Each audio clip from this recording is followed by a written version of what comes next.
Hello, I am here to give you the top tier thrift tips.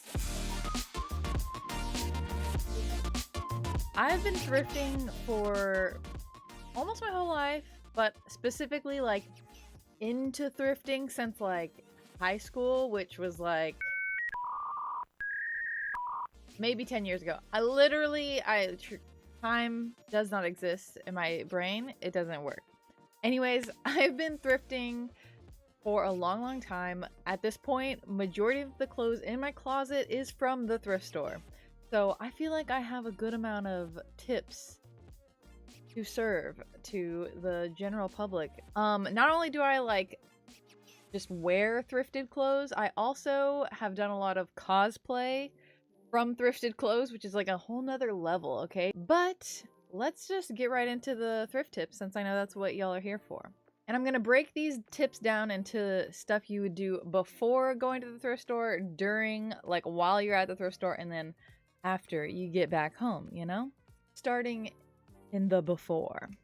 So the first thing that I always do is I change my clothes and get into the right clothes for thrifting. So usually what I go for is just tight fitting all around. So leggings or biker shorts, you know, whatever, something tight fitting on the lower half, and also usually tank tops or something, just because sometimes sleeves can get in my way, and if I am wearing sleeves at all, then maybe it's a little sleeve, and if it's a little chilly, then I just wear something over the top, because I don't want the long sleeves getting in my way of, you know, trying stuff on, especially if I'm going to try stuff on over the top, because not everywhere has fitting rooms. The other option for my lower half for bottoms is a usually large flowing skirt that is usually around knee length, just so I can easily slip things on underneath and just kind of pull it up and be like, oh, this looks cute, you know? So that's the other option, and typically I'm always wearing flip-flops as soon as it's any amount of warm outside, and flip-flops are my chosen shoe wear of comfort, but I know that's not the case for everyone. So just wear something that's pretty comfortable for you and easy to slip on and off, because especially if you're going to be trying on shoes or, you know, that whole thing, then make sure it is easy to take on and off, and nothing with a tie on it, or it just makes your life easier if it can just whoop right off your foot. And then the other thing that I would recommend is to carry a small bag, nothing too large that will get in your way and kind of weigh you down, especially because I'm walking around a lot, and I know that if I wear bigger bags that are kind of heavy, then sometimes my shoulder starts hurting, but also I do have shoulder problems. But you know, usually a nice little crossbody small bag fits your phone, your wallet, and that's really almost all you need. Which brings me to the next tip, is to be good to yourself. Think about you and your future self and what you can do to help them, okay? And for me, that means bringing my water, bringing a snack, and bringing hand sanitizer. For some reason, something about going to the thrift store makes me famished.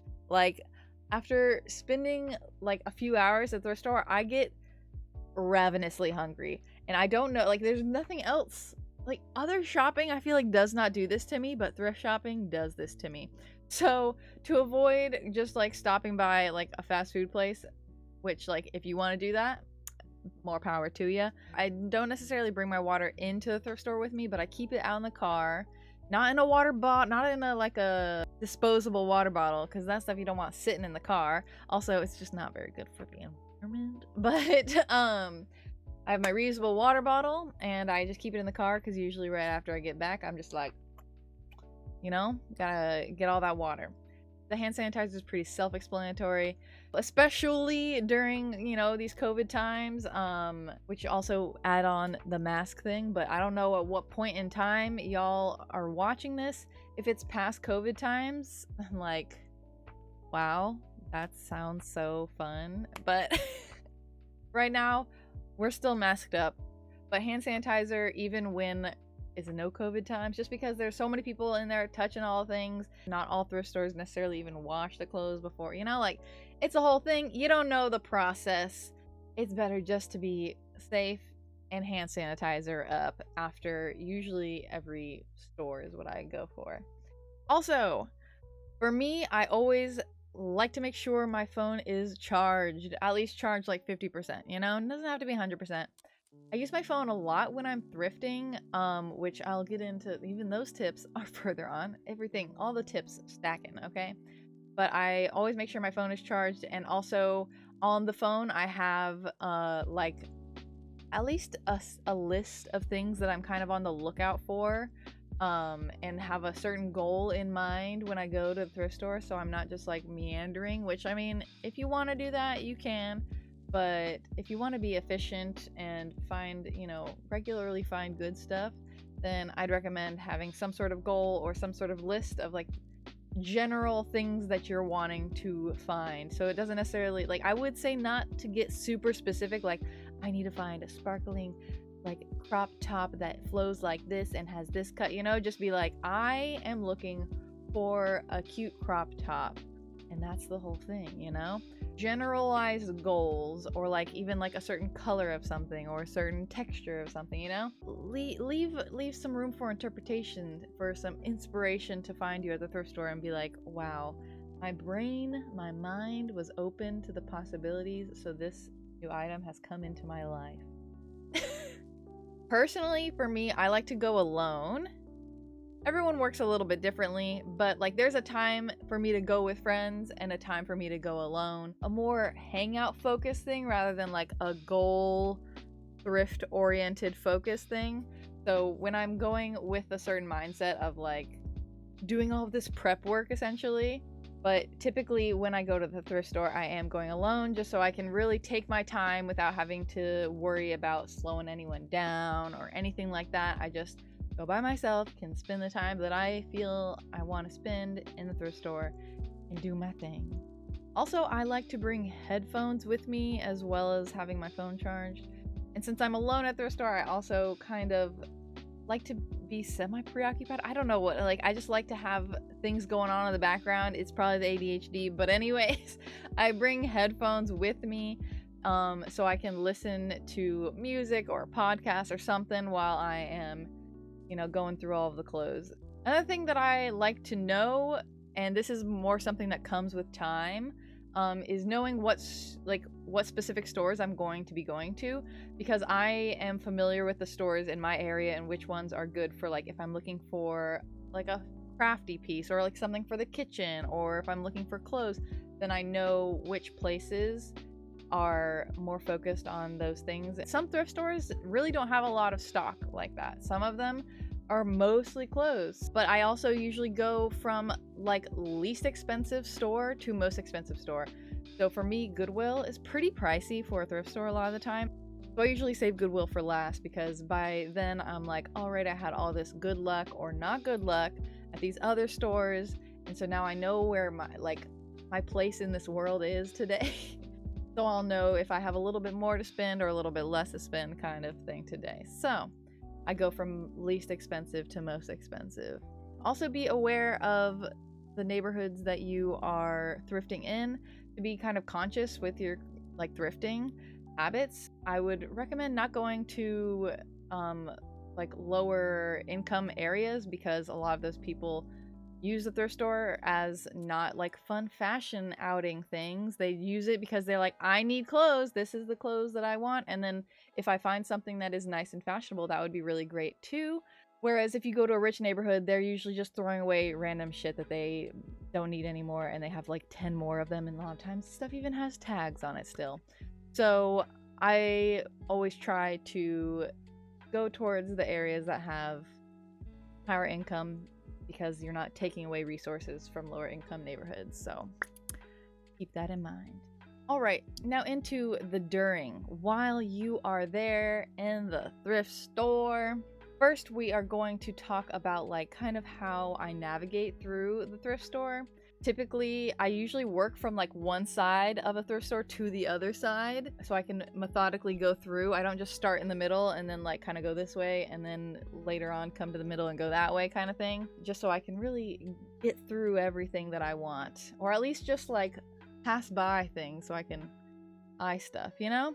I would say you want to use your hands a lot when you are like going through clothes because you're just like kind of walking through and it's just like packed full of clothes, and sometimes it's a lot to like do the whole thing of like moving all the clothes over and then one by one just like when a lot of times it's not worth it to go through every single article of clothing there, especially if you have a little less time. So a lot of the time I just kind of like go down one side of the aisle because if I'm splitting between the two all the time then it's not efficient. So I stay looking at one side of the aisle and I kind of drag my hand along as well as, you know, using my eyes. Usually my eyes can tell me, obviously, the colors and the patterns and what really pops out at me.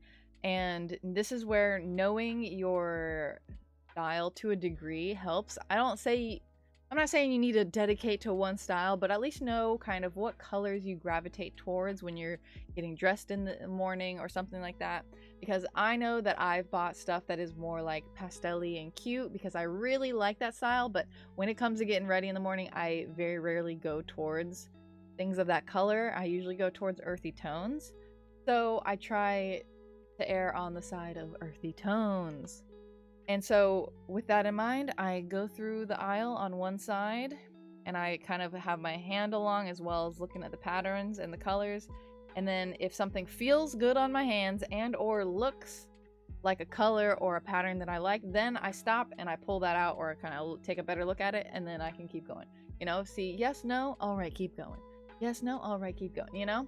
And then once you get to the end of that one side, then you turn around and you do the other side, okay? I also go to pretty much every section, at least every section that is in the genre of what I'm looking for. So if I'm looking for pants, then I look in the women's and the men's pants. I look at usually at least the range of my sizing, because sizing really is so wild and different, especially in women's wear. So sometimes I can fit into a 0 and sometimes I fit into like an 8, okay? It literally, it's really silly. And also when you're going with sizing as well, because you are in a variety of different like numbers and things like that, if you want to check something size-wise, at least for your bottoms, and you can't try it on or you don't want to try it on, then there is like something called, I don't know if it's called this, but I call it the neck rule. You take the, you know, the waistband or, you know, the top of the pants, skirt, whatever, and you wrap it around your neck, and if it crosses over about like an inch or so, then that means it will fit you. And especially if it's high-waisted, then if the sides touch, then it'll fit you too. And this is like a general thing about human anatomy. It doesn't necessarily apply to everyone, but I'd recommend at least trying it on a pair of pants or something that you have and see if it applies to you. But also, if you want, you can also just bring a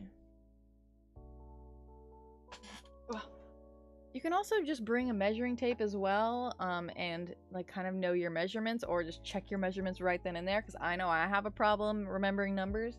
It's always helpful to have one of these, you know, and, you know, but I often forget to bring these, or I don't like having to carry around extra stuff.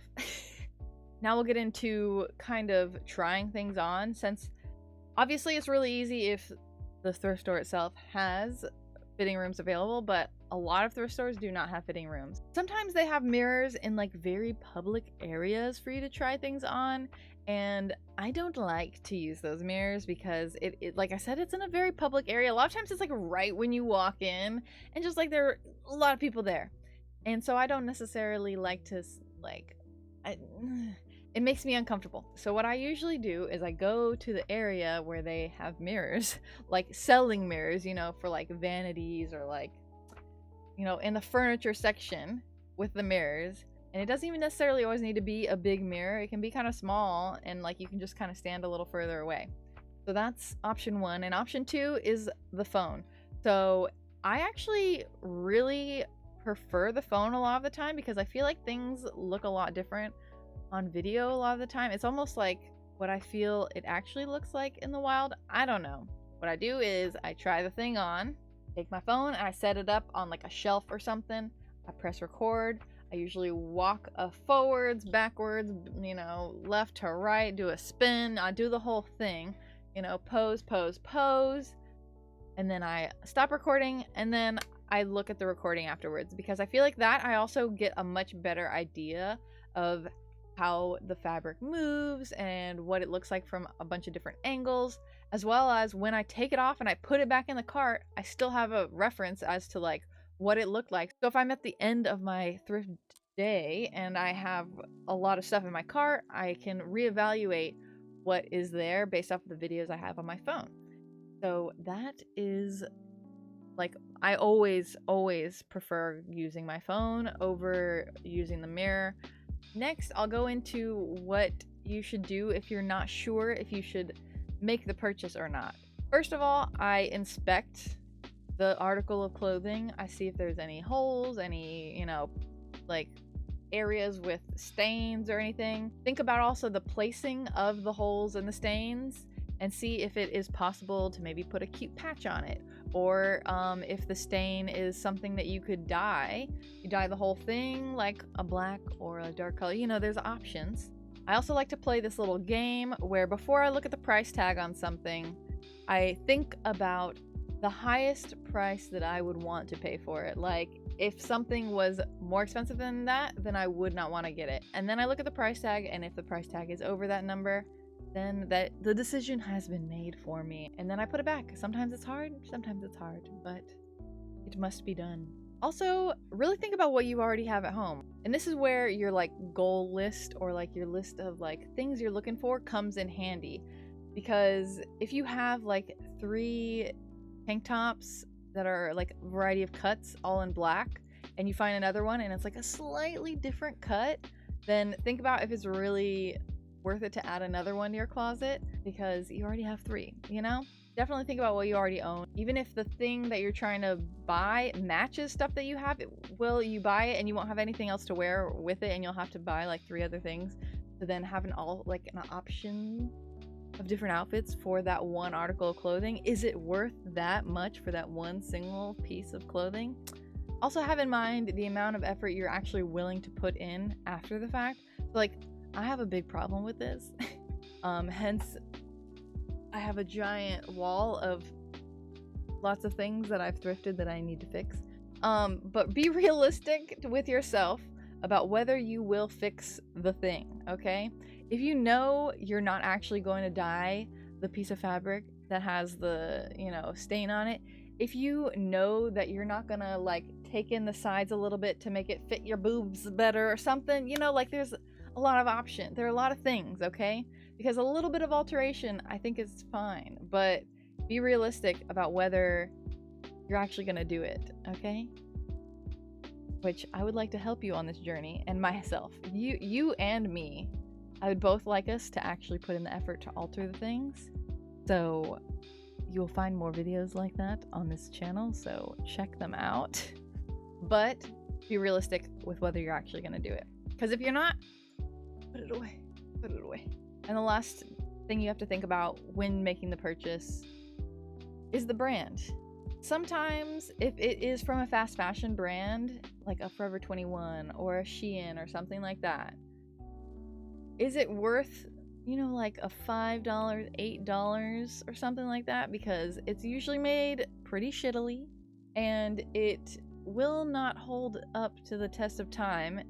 So is it worth it? Sometimes there are things I've bought from a thrift store that are fast fashion, but I'm like, I love this piece of clothing. Just think about it for a split second. If it's a really good brand, then it's like more power to that article of clothing, okay? Hit up all the accessories, okay? Hats, necklaces, earrings, sunglasses, bags, all the good stuff, because I feel like those elements really elevate an outfit. This is something I am still working on, I must admit, but I think that you can really add a lot of variety to your wardrobe with accessories over having a whole bunch of different options for clothes, you know? And lastly, when you're at the thrift store, do not be afraid to leave empty-handed, okay? This is something that I definitely that I've had to work on over the years, but sometimes you look through everything and you really don't find anything, and that's okay. It's about the journey, not the destination sometimes, okay? All right, so now that you're back home from the thrift store, we'll go into the few last little tips of what you do after the fact.